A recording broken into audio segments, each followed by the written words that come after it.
deforestation does in the Gran Chaco. Where we set out here was to identify the implications of the expansion of agricultural land use in Latin America. As you can see on the left here, the Gran Chaco is the third largest biome in Latin America, behind the Amazon and the Cerrado. It's a dry forest versus the Amazon being a wet forest, that has very different characteristics, and that plays an important role in understanding some of the implications of deforestation in this biome, which I will come back to later. What you can see on the right here is some of the implications on land use that we're seeing through this agricultural expansion. The percentages of intact vegetation are actually very similar to the Amazon, which is, and again, I'll come on to this later, much better protected. But the key point here is that it's seeing a vegetation loss similar to the Cerrado, and that is only increasing at the moment. Again, when you look, again, the chart on the bottom right shows the presence of soybean there. There is obviously a string of implications in terms of land intensification through cattle and onto soybean, but the implications of the soft commodities there are putting significant pressure on the forests in there.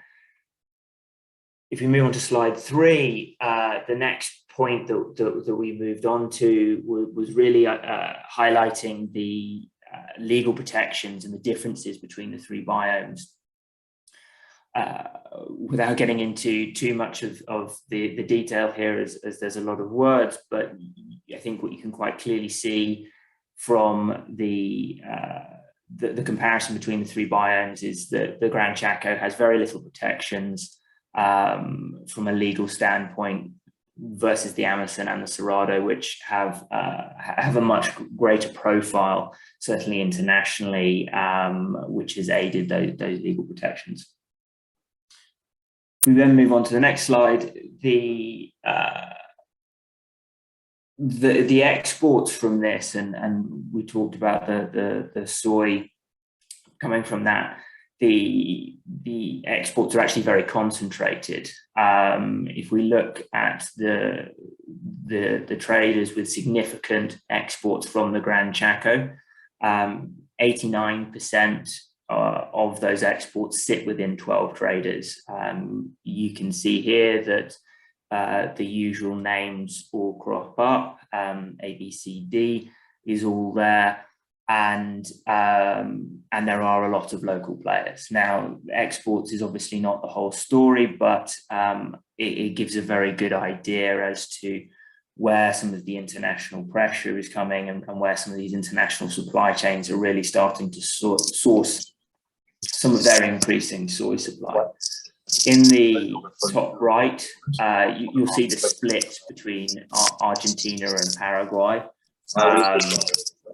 Which clearly shows the significance of Argentina in terms of the Gran Chaco's I have a colleague who's not in Geneva, who is already presenting the webinar. Peter, could you just go on mute as we can hear you? I'm not sure whether there's anybody actually in this room. Moving on to the next slide, this is a very detailed slide showing the breakdown for those 12 traders, the turnover of those traders, as you can see, are predominantly very, very large companies. And moving across from left to right, you can see the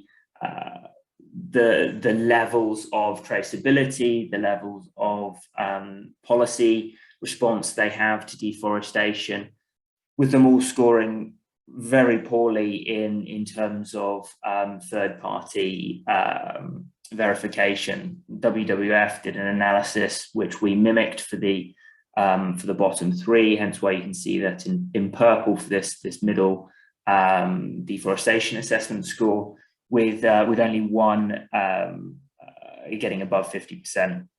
If you then move further to right, which is looking at more specific measures in relation to the Gran Chaco, there is very, very little in terms of specific protections afforded to the Gran Chaco. And as we spoke about earlier, the relation to the Amazon and the Cerrado is significantly lower. We move on to the next slide. The piece of analysis that we did on top of this was related to the carbon emitted from deforestation. I think it's been widely known the contribution that deforestation has added to CO2 emissions globally. And what we used here was a local on the ground piece of academic work that looked specifically at the Gran Chaco and the CO2 emissions from deforestation within the Gran Chaco. Using that paper and the work from Mapbionas, who we'll hear from later, we were able to take some assumptions and extrapolate that up to a overall level of CO2 emitted simply due to the deforestation within the Gran Chaco. Now, attributing to this to the soy that was exported from the Gran Chaco gives us these quite shocking figures that we have here, with the EU being the largest importer of soy from the Gran Chaco, 700,000 tons. Those 700,000 tons, based on our research, carry with them 7.3 million tons of deforestation-linked CO2 emissions. If we use a carbon price, obviously it's moving around a lot at the moment, but we used 81 euros just over, equivalent to $91. You can start to show a very clear earnings impact from the deforestation within this soy value chain. The 10.4 tons of embedded CO2 in each ton of soy would equivalently triple the soy price. The chart here shows the $413 that soy was trading at when we priced this, and adding the $946 per ton that those 10.4 tons of CO2 would imply if carbon was correctly priced in for this deforestation emissions. So very much an issue that investors should be incredibly aware of. The two pieces of regulation I would call out in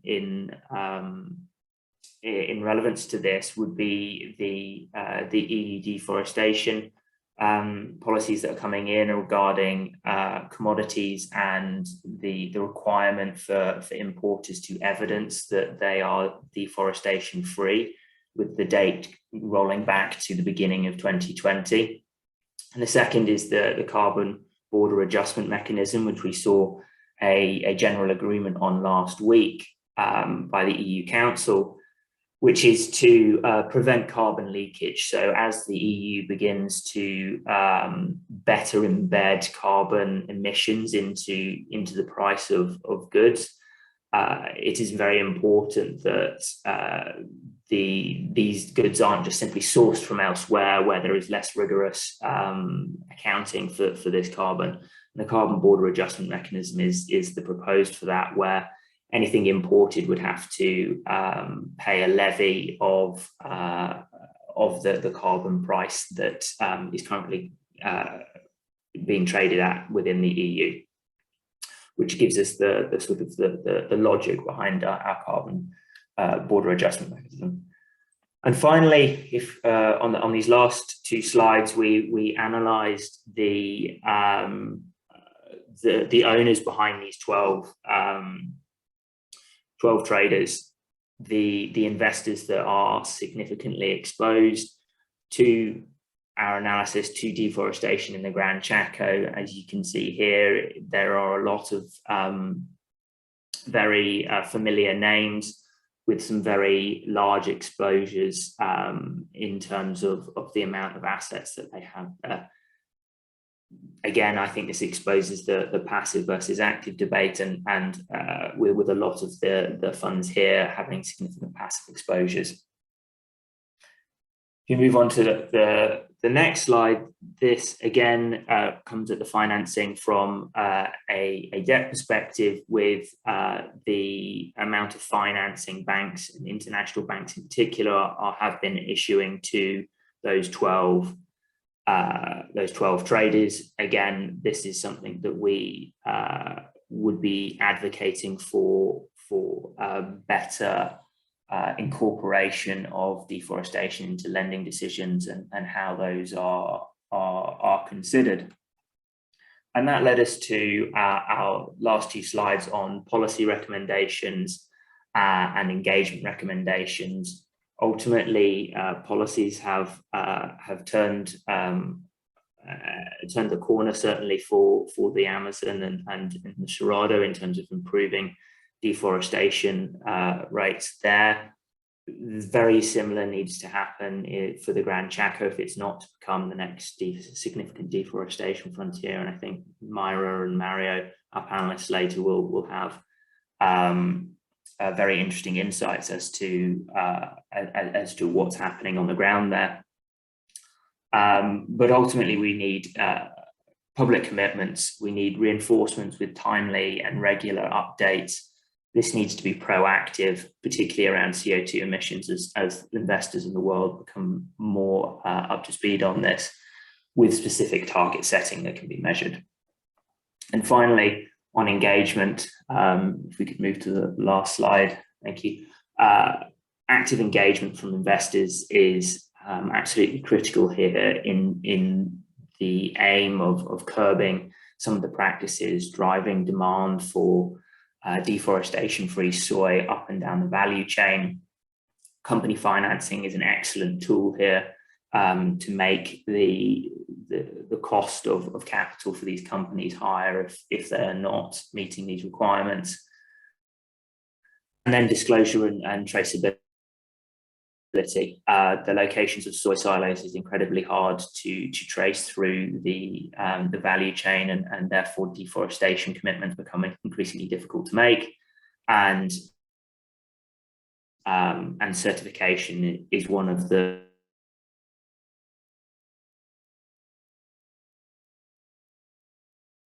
ways that could be used to improve. But I will hand over to Mario first to talk about some of Mapionas' work and Mapionas Alerta, and to talk through some of the great work that they've been doing there. So Mario, the floor is yours. I think you're... Yeah. Hello, everybody. Thanks for the opportunity to talk a little bit about what we are doing and what is happening in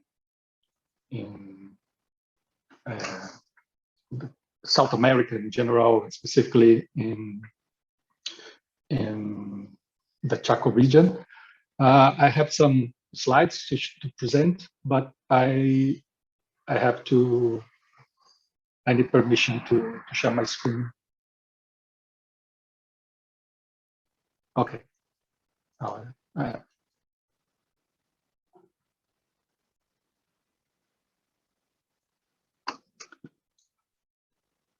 Okay, just to put some context on what I will talk about. I'm working in the last 6 years in mapping and monitoring some regions in South America in order to understand what happens with the soybean and cattle ranching expansion dynamic. I'm working in this CMI project funded by Gordon Moore Foundation, and as you know, I'm from the Nature Conservancy. And I would like to show this picture. This came from the work of Dr. Hansen in University of Maryland, and it's the mapping of soybean in South America in the last decades. And it's for me, it's quite interesting, this map, because there is no country borders. And we can see in the red and yellow, the soybean areas.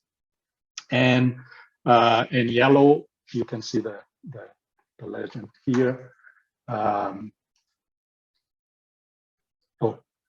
sorry. In red is new soybean fields, and in light yellow, the old soybean fields.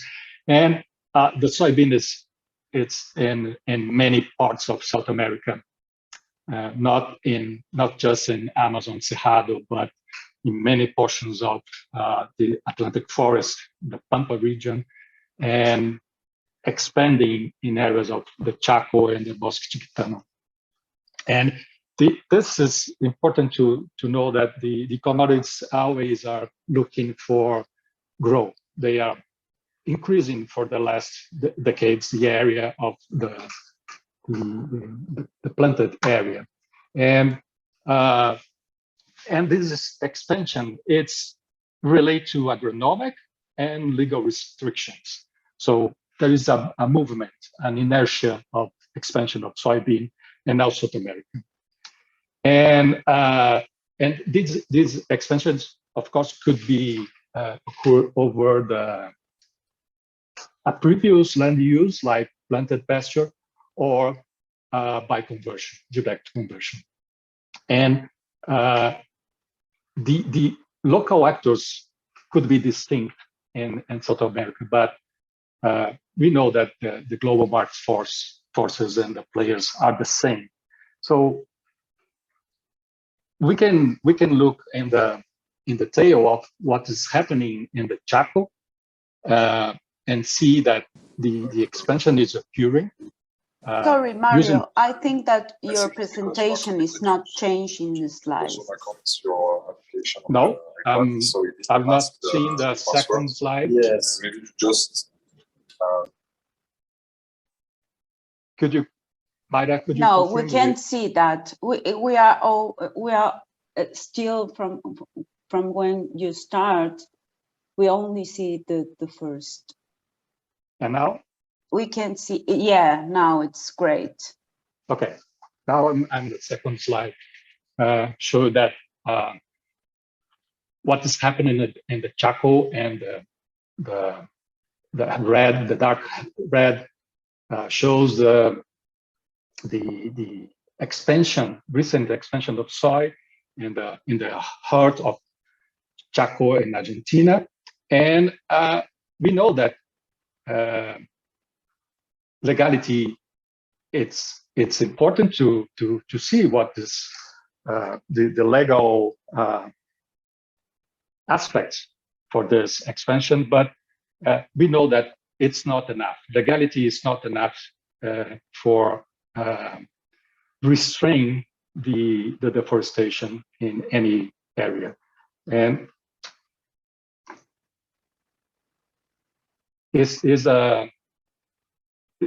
Mayra, is the other slide now? Are you seeing? Yeah, perfect. Okay, so you know that Argentina have since 2008 the forest law, that it's quite interesting to protect some special forests, but many areas of forest in the Chaco region is still not protected by the law. So probably more than 7 million hectares can be legally converted in Argentina Chaco.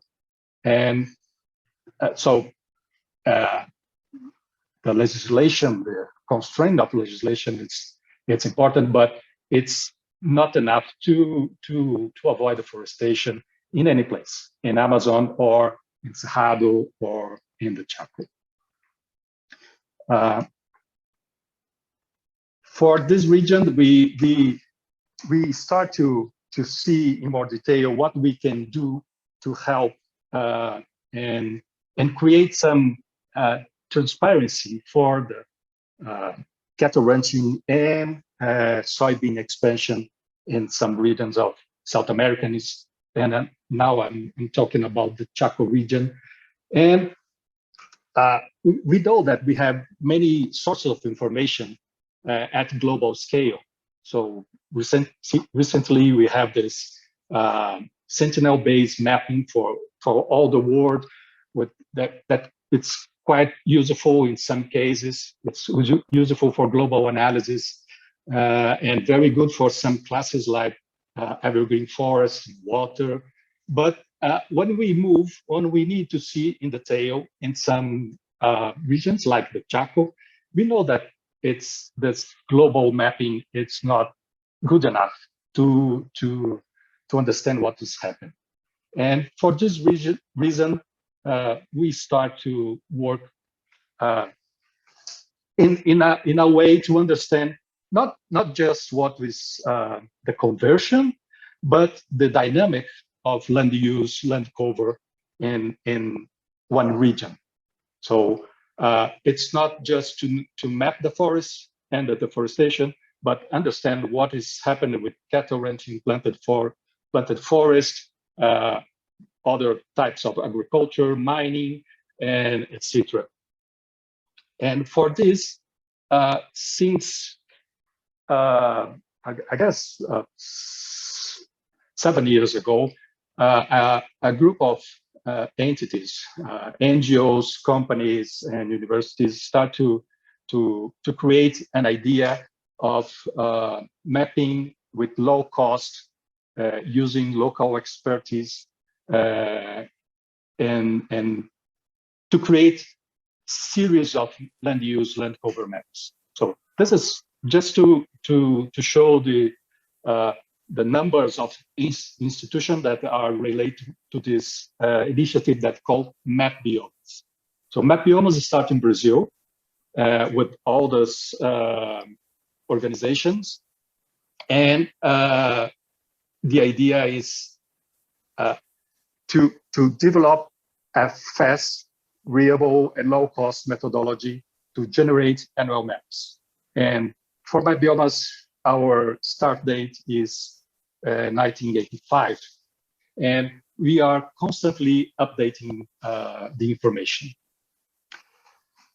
The idea of Mapionas is working in a collaborative network, and we need local expertise to know better what is the best way and the best class to map in different regions. So even in Brazil, that is just one country, we work with 7, 8 different groups mapping Amazon, Cerrado, Caatinga, crops, water, etc. So the idea is try to map in a very specific way some themes, and after that integrate in a unique map. And the idea of Mapionas is do a constant improvement of the quality of the maps. So we are constantly revising the classes and create new classes. So increase the detail of the mapping and change methodology to be more accurate. And we bring this this experience that starts in Brazil to the Chaco region. And we are working for the last 5 years with INTA, the Instituto Nacional de Tecnologia Agropecuária, in Guira, Paraguay, in Argentina, Paraguay, in order to map and adapt the map biomas that start in Brazil to the Chaco region. And it's amazing initiative that is basically on Landsat images, but now we are using also other platforms like Sentinel and Planet. But the idea is create a 30 meters resolution map. We are processing pixel by pixel, so we can tell the history of one piece of land for 30 years. And as I said, we work in a collaborative work, and everything is shared with the public. So our codes, our maps, our intermediate information, everything is open to anyone. And another thing that is peculiar what Mapionas is, we try to automatize the classification. So we are using machine learning and cloud computing, using the infrastructure of Google to create our products. Basically, we work with Landsat, we do classifications, apply some filters, do the integrations, and create different products from the land use, land cover. Like we can map the transitions, the vegetation loss, the restoration, and we can calculate the accuracy, and we present all the statistics.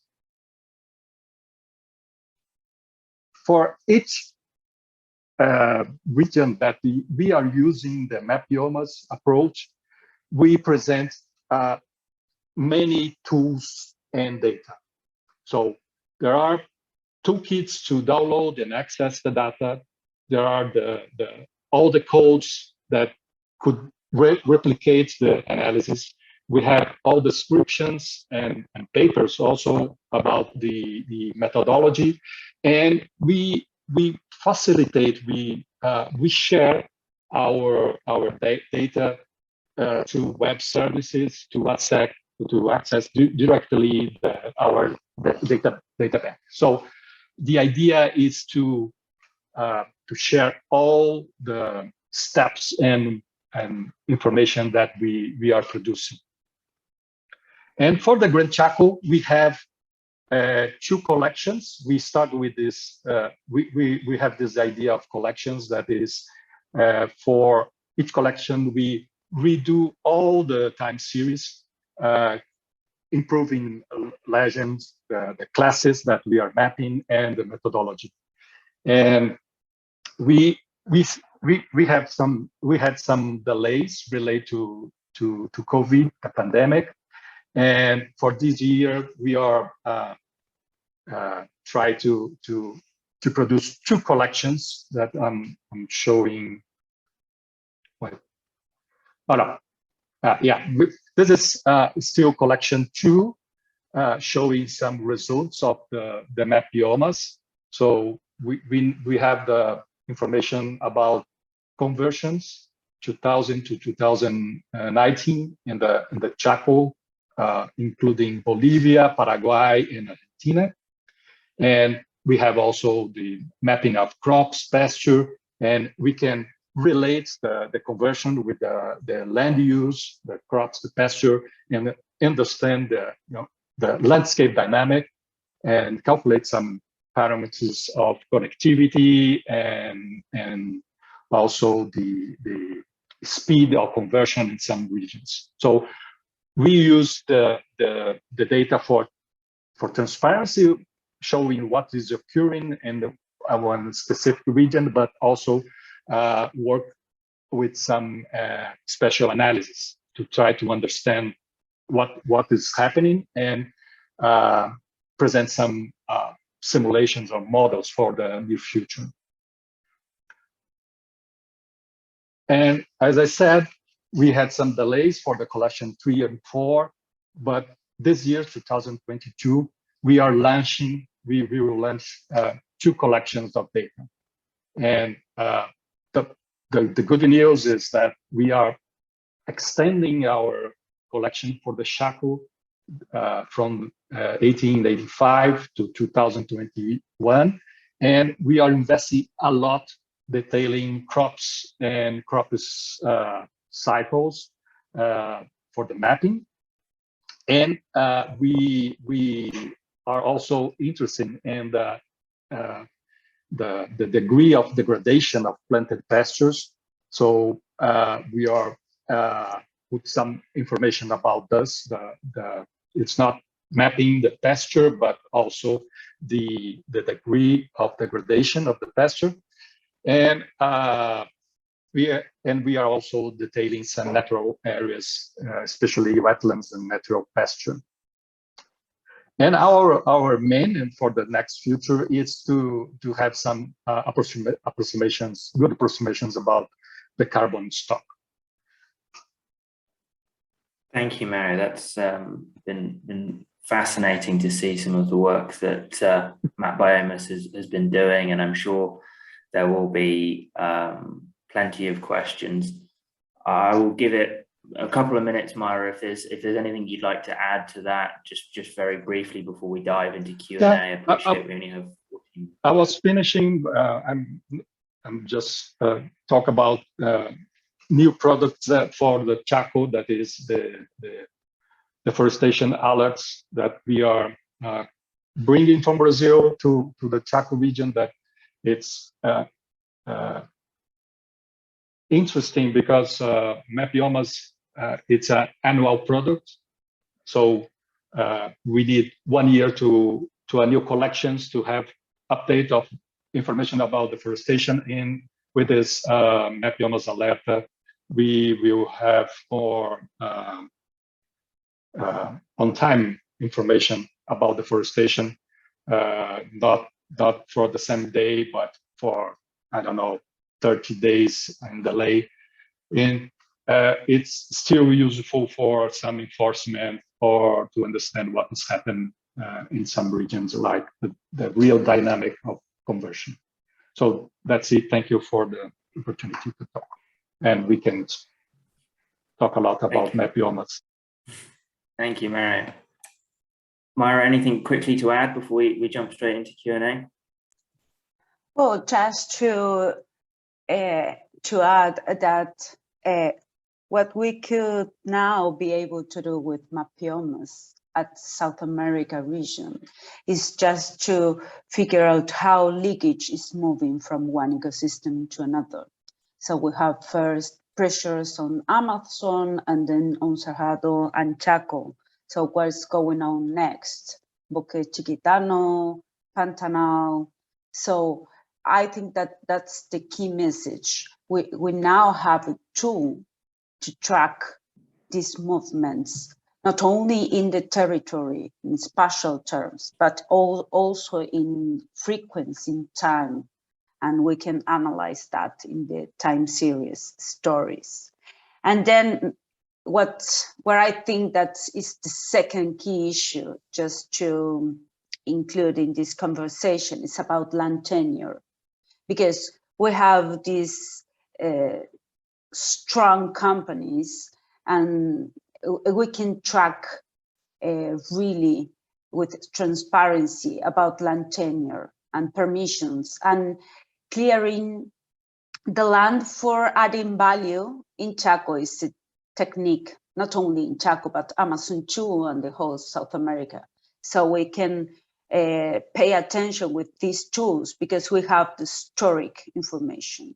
So that's the 2 points that I want to add in this conversation. And that's why we are working with this information and try to figure out how to improve for decision makers. Yeah, I think that's completely right and would echo those. We'll go into Q&A now. If any participants would like to submit a question, please feel free in the chat. We'll try and get to as many as possible, but if we don't, then hopefully you have our email addresses. More than happy to pick up with any after the call. I'll kick it off, perhaps for you, Myra. You mentioned the relevance across the region, and how do you think a regional and national level plans of land use, of regulation, and that tenure you talked about, sort of that initial conversion from native forest into whether it be cattle or more intensive use of land, and then more intensive use of land again with the values going up at each sale? How do you think a regional and national approach would work there, and what do you think that's the right way to go? Is that what we're seeing now, that this is becoming more and more a regional issue? Myra, if you.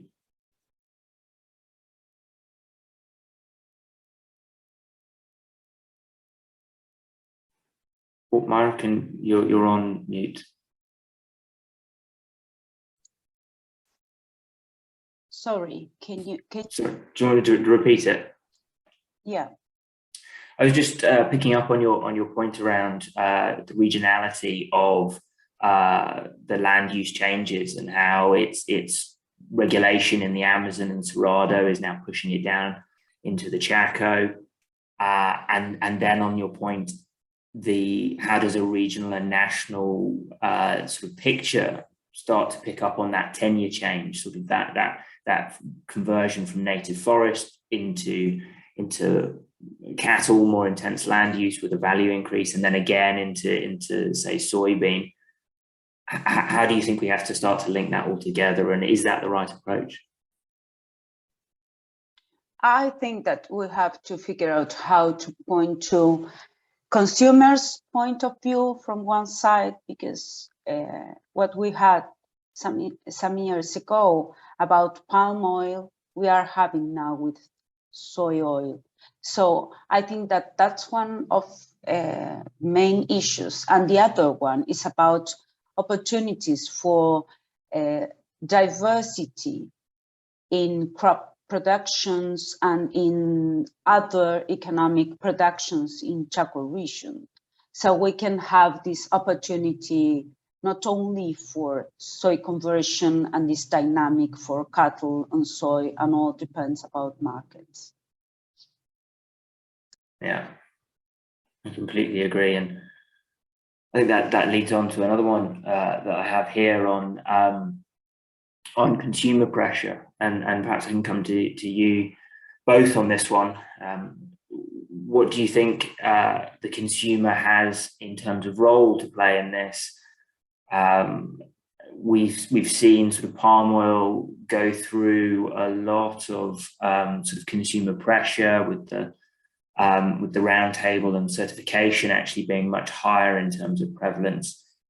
Is that the path that soy needs to go down in your opinion, or is there another one that we should be going down? Perhaps I'll come to you first, Maria. Well, you know, certification is an expensive and long time process. So I think that we have some legal tools, we have to monitor that, and we have to try to figure out how we can share with public knowledge about what's happening on other ecosystems, and if we want to increase that. Because in Chaco region, we already have enough land converted to produce. So that's the other key.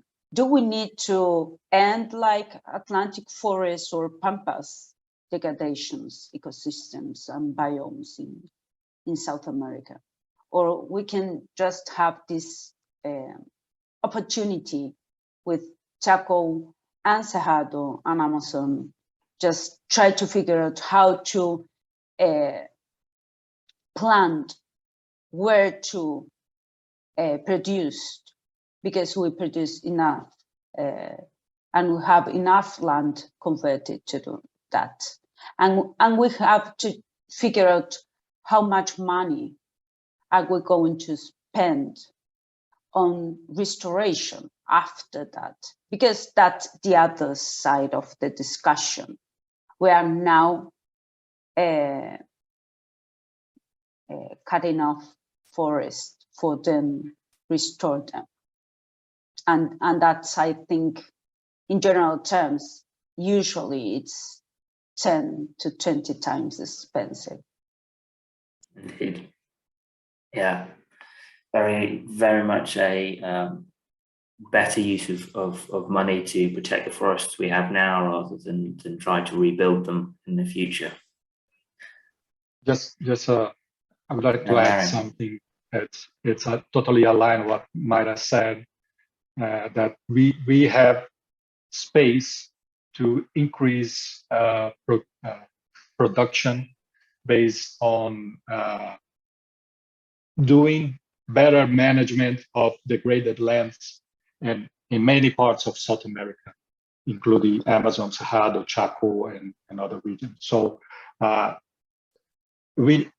what is important is company commitments to force to use this already open areas, degraded areas, and some like moratorium for a period of time, not forever, but for 10 years with zero deforestation, to see what we can do with the degraded land.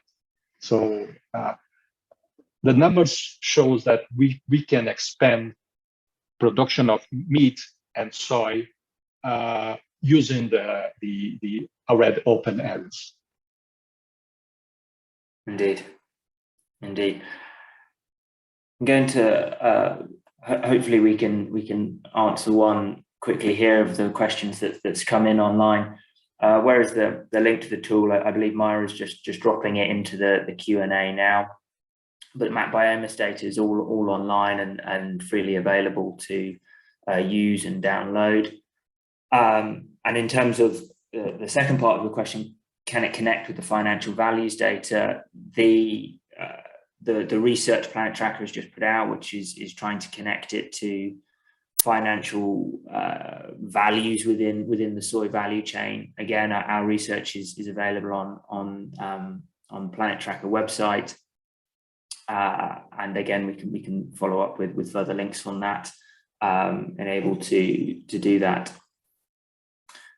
The next question sort of ties into, again, from Andrew Ross. Thank you very much. How does this analysis connect up with TNFD, task force for nature-related disclosure, financial disclosure, and how does it connect with pressure on the financiers? Perhaps I'll take a stab at it, and then Mario and Mayra, if you'd like to jump in with anything I miss. TNFD is still in development. It's a process that Planet Tracker is feeding into, but it is an iterative process. Ultimately, our financial system is based on disclosures, and without better disclosures from companies, it's very, very difficult to have reliable and quality data with which to base financial decisions on. Our research here around those CO2 values particularly should fall into scope 3 for every single company up and down that soy value chain. And so building this into TNFD and even earlier in investor conversations with management teams and companies, we should be looking to push companies on their certification of soy, the exposures they have, and the traceability that they're trying to put in to get around that, because I think certainly our conversations, it is very difficult to trace where your soy comes from unless you are very, very close to the source. So I would say that's how we connect it to financiers. And any points to add, Mario or Mayra, on traceability in the supply chain? Just share in the chat that Mapionas is also being used, not only Mapionas land cover annual information, but also Alerta in the Global Forest Watch Pro.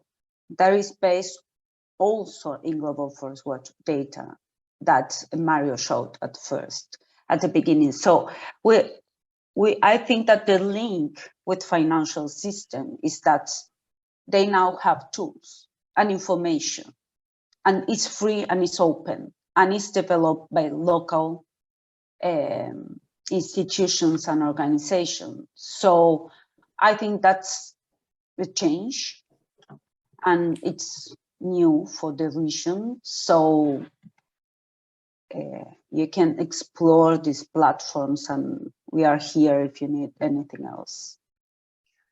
And of course, there is some constraints that we don't have all the property land tenure map available. So we are ready to do some regional analysis, but sometimes we need to link with one property. And this is something that we are running. We are trying to construct this land tenure map in Argentina, and still working in Brazil, because this is pivotal for this analysis.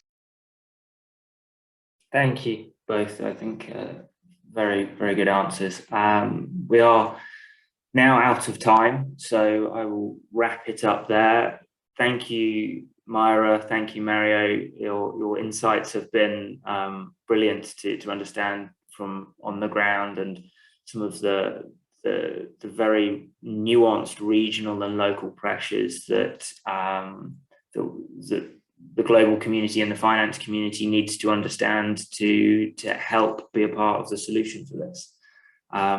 As I said, Mapwe is all online and available, and as is Planet Tracker's research. So thank you very much for joining us. We remain open for questions. Please do drop us an email, and we would love to get in touch. And thank you very much for dialing in. And apologies for the connection issues at the start. The hybrid events are not quite up and running smoothly yet, but we will get them. Okay. Thank you very much for dialing in, and have a great rest of your day.